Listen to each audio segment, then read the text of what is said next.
Hello বন্ধুরা, ছোটোবেলায় ভাবতাম মিষ্টি কেন লোকে শীতকালে খায়, গরমকালে তো গরম লাগে, তখন তো মিষ্টি টিষ্টি ভালো লাগবে। কিন্তু না, যত বড় হলাম বুঝতে পারলাম যারা করে গেছেন একদম সঠিক। মিষ্টি শীতকালেই ভালো লাগে, পিঠে পায়েসের রীতি তাই জন্যই তো শীতকালে। তো আমারও সেদিন সন্ধ্যাবেলা না খুব মিষ্টি খেতে ইচ্ছে করছিল, এটা আমি পরে এডিট করছি। কিন্তু বানানোর মতো ঘরে কিছু নেই, দুধ নেই, কিছুই নেই।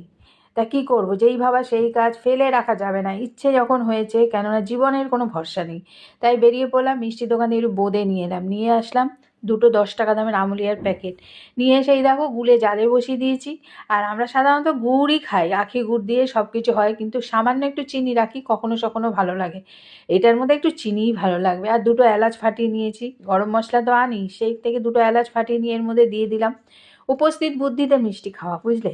তারপর দিয়ে দিলাম, আর কি, এরপরে এটা যেই গলে যাবে চিনিটা, বোঁদেটা দিয়ে খাওয়া। তো বোঁদে দিয়ে এই যে রেসিপিটা আমি করেছি, এটার নাম কি দিয়েছি আর নাম কি হবে আমার জানা নেই, তবে আমি দিয়ে দিয়েছি বোঁদের পায়েস, ঠিক আছে। কিন্তু সত্যি বলছি, পরে এডিট করেছি তো, খেতে দারুণ হয়েছে, খুব ভালো হয়েছে।